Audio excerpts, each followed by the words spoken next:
민수기 27장에서는 이스라엘 지파 가운데에 므낫세 지파 사람 가운데에 아들이 없이 세상을 떠나게 되었습니다. 그래서 그의 딸들이 나와서 우리의 아버지가 광야에서 죽었는데 모세와 하나님께 반역을 하다 죽은 것이 아니라 그가 갖고 있는 죄로 죽었다. 그러니까 자연사하였다. 아들이 없다고 해서 우리에게 줄 땅을 안 주는 것이 마땅합니까? 라고 모세와 온 회중 앞에서 그의 딸 다섯이 말을 하였습니다. 모세가 그 말을 듣고 여호와께 아뢰었더니 그 딸들의 말이 맞다. 그 딸들에게 기업을 주라. 우리의 생각에 만약에 딸도 없으면 어떻게 되느냐에 대한 또 질문이 생기잖아요. 그러면 딸들이 없으면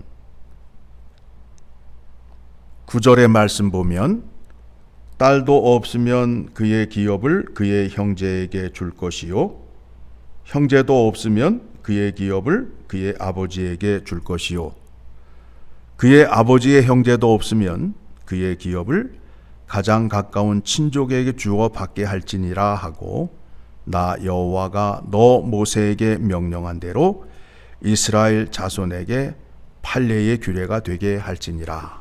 오늘날에도 이 법이 그대로 적용이 되고 있지요. 자, 그렇게 되면 이제 궁금증이 또 생기게 되죠. 딸들이 땅을 기업으로 받게 되었습니다.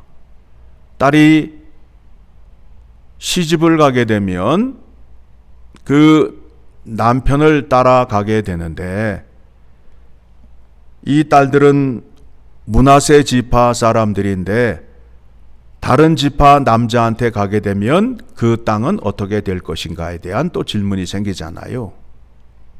그래서 이때는 이 여자들이 므낫세 지파 사람에게 가서 하나님께서 지파에게 준 땅이 다른 지파에게 넘어가지 않도록 하라는 법을 세웠습니다. 12절 이하부터는 이제 모세가 가나안 땅에 들어가지 못하는 이유가 나옵니다. 광야에서 이 백성들이 물이 없어서 난리를 칠 때에 여호와 하나님께서 너는 반석에 명하여 물을 내라.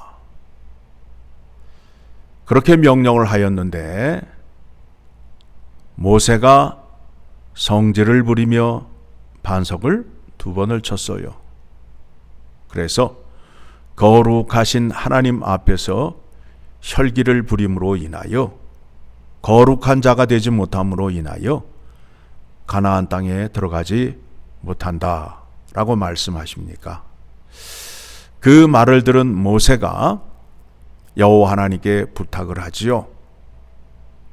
이 백성들을 목자 없는 양과 같이 내버려 두지 마시고 민족의 지도자를 세워 하나님 앞에 출입하게 하여 하나님의 은혜로 살아가게 하게 하여 주시옵소서 부탁을 합니다. 그러니까 여호와 하나님께서 내가 이미 눈의 아들 여호수아를 택하였다. 그러면서 여호수아가 어떤 사람인지 18절의 말씀 봅니다. 같이 읽습니다. 여호와께서 모세에게 이르시되 눈의 아들 여호수아는 그 안에 영이 머무는 자니 너는 데려다가 그에게 안수하고. 여호수아 안에는 뭐가 머문다고요? 영이 머문다. 하나님의 영이 머문다. 자, 여러분,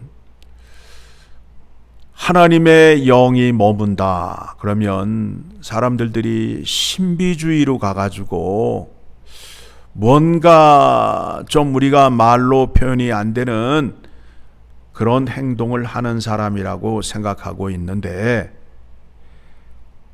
하나님의 영은 누구를 말하죠? 성령을 말해요.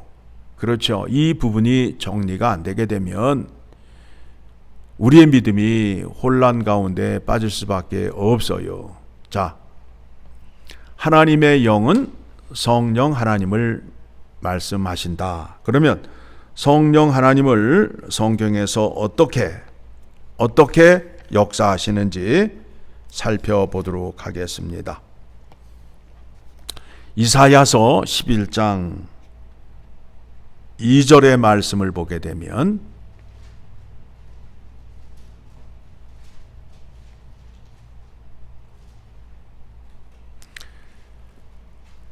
같이 읽습니다. 그의 위에 여호와의 영, 곧 지혜와 총명의 영이요 모략과 재능의 영이요 지식과 여호와를 경영하는 영이 강림하시리니. 자, 하나님의 영, 성령 하나님은 7가지의 별명을 갖고 있습니다. 첫 번째가 뭐라고요? 여호와의 영이라고 별명을 갖고 계세요. 하나님이 보내신 영이에요. 그러면서 그분에게는 지혜, 총명, 모략, 재능, 지식, 여호와를 경외하는 영이 충만하다는 거예요. 하나님의 영이 임한 자에게 나타나는 현상이요 증상이라는 겁니다. 하나님의 지혜가 있어요. 총명이 있어요. 모든 것에 뛰어나요. 지식이 풍부하고 그 모든 것을 가지고 여호와를 경외하는 데 쓴다라는 거예요.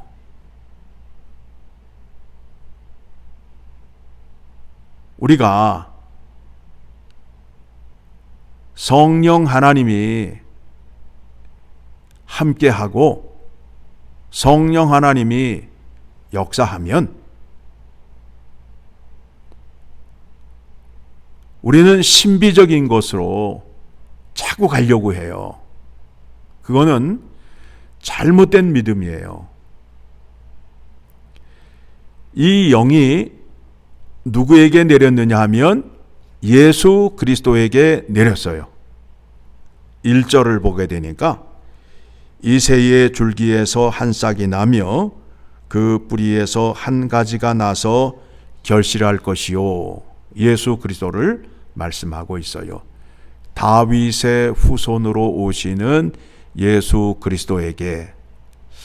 그래서 예수 그리스도가 사람의 몸에서 태어나실 때에 어떻게 태어나셨다고요? 성령으로 잉태되어. 그러니까 성령으로 잉태가 됨으로 인하여 지금 2절에 나오는 그 모든 것이 예수 그리스도에게 충만함으로 인하여 예수 그리스도 안에는 하나님의 영이 함께하고 지혜가 있으시고 총명이 있으시고 모략이 있고 재능이 있고 지식이 있고 하나님을 경외하고 하나님을 순종하는 영이 함께한다라는 거예요. 그래서 여러분들이 성령의 은혜를 받게 되면 어떤 현상이 나타나느냐 하면 예수 그리스도와 연합이 돼요. 예수 그리스도 앞으로 나아갈 수밖에 없어요. 왜 그런가 하면 거룩하신 하나님은 거룩한 사람만 상대하신다. 그러면 우리는 의인이면서 죄인이잖아요. 신분은 의인인데 성품은 아직도 죄인의 성품을 갖고 있어요. 그래서 우리는 하나님의 말씀을 어기고 따르지 못할 때가 있잖아요. 그거를 허물이라고 말하고 있어요. 그러면 그거를 용서를 받아야 된다라는 거예요. 용서를 받기 위해서는 내가 나에게 너는 괜찮아, 너는 죄가 없으니까, 네가 죄에 대해서 후회하니까 하며 내 스스로 내 죄를 용서할 수 없다라는 거예요. 내 죄를 반드시 예수 그리스도의 십자가의 보혈로 죄 씻음을 받아야 거룩한 자가 된다라는 거예요. 그래야 누구 앞에 설 수 있다고요? 하나님 앞에 설 수 있어요. 그런데 오늘날 많은 신자들이 내가 하나님 앞에 나아가는데 예수 그리스도가 필요하다고 생각을 해요? 필요 없다라고 생각을 해요? 필요 없다고 생각하잖아요. 이미 자기는 완전한 자가 되어서 하나님 앞에서 아무렇게나 믿음 생활을 해도 되고 하나님께 기도하면 다 응답받을 수 있는 사람이라고 생각을 하고 있어요. 그렇게 되면 중보자이신 구원자이신 예수 그리스도를 부인하는 거예요. 그러면 뭐가 돼요? 올바른 믿음이에요? 이단이 되는 거예요? 이단이 되잖아요. 이단이 되잖아요. 하나님이 예수 그리스도 안에 계셔요. 예수 그리스도 안에 계신다고요.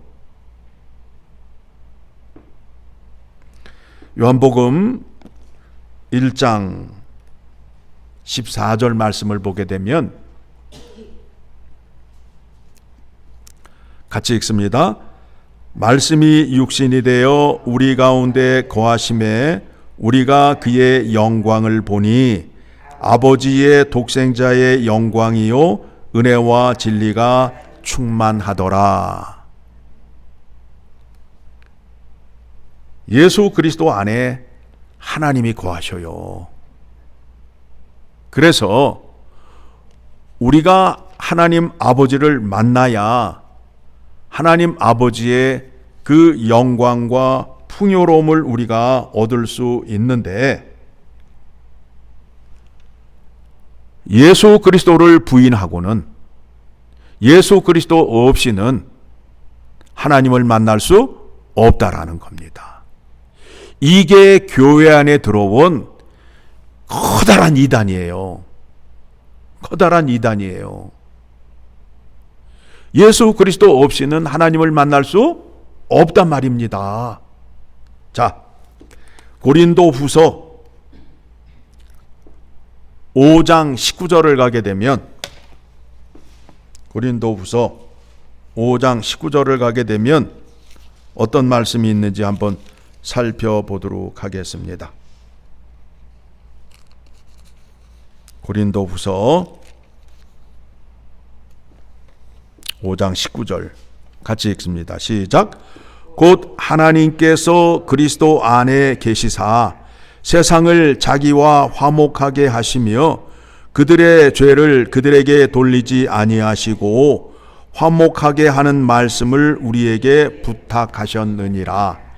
하나님과 화목하기 위해서는 누구를 통해서만? 예수 그리스도를 통해서만. 하나님이 어디에 계시다고요? 예수 그리스도 안에 계시잖아요. 그래서 우리가 하나님을 만나기 위해서는 누구 앞으로 나아가야 된다고요? 예수 그리스도 앞으로 나아가야 돼요. 그러면 예수 그리스도가 어떤 일을 하시느냐? 우리의 죄와 허물을 사해 주시고 용서해 주시는 그 일을 하신단 말이에요. 그래서 오늘날 기독교인의 특징이 뭐냐면 회개를 한다, 안 한다? 안 한다. 회개할 일이 없어요. 왜? 예수 그리스도를 믿지 않고 모르니까. 그래서 전부 뭘 들고 나가느냐 하면 후회를 들고 나아가는 거예요. 내가 그때 그렇게 하지 않았으면 좋았을 걸. 내가 천치였어. 내가 바보였어. 이제는 내가 똑바로 살아야지. 이런 마음으로 하나님 앞에 나아간단 말입니다. 아니에요. 올바른 믿음이 아니에요. 회개의 기도를 안 하잖아요.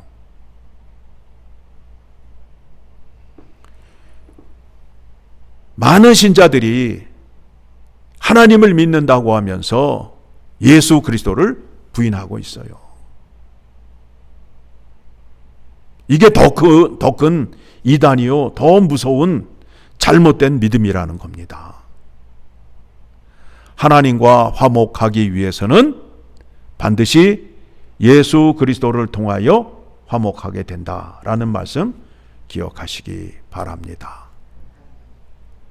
그 일이 성령 하나님의 역사하심으로, 성령 하나님은 하나님의 모든 것을 다 갖고 있는 분이잖아요.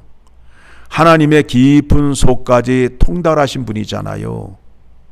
그분이 함께 하여야 하나님 앞에 출입할 수 있는 자가 되는 거예요.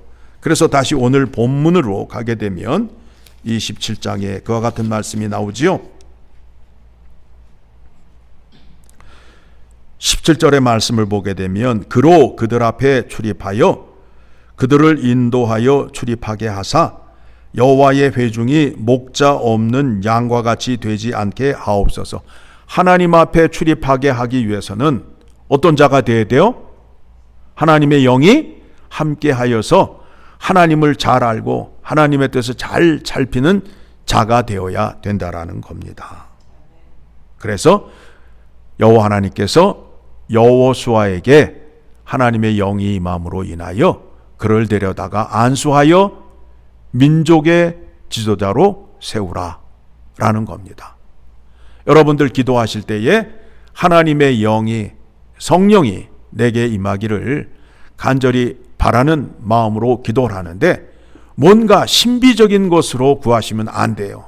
나에게 하나님의 영이 있어서 내 앞으로 지나가는 자가 갑자기 꼬꾸라지고 내가 손을 내밀면 저 사람이 픽픽 쓰러지고 이런 식으로 하나님을 믿게 되면, 성령을 믿게 되면 그거는 잘못이란 말이에요. 성령은 어떤 일을 한다고요? 하나님을 알게 하고 하나님 앞에 나아가 예배 드리게 하는 일을 하는 거예요. 그리고 예수 그리스도 앞으로 인도하는 일을 한다라는 것을 기억하시기 바랍니다.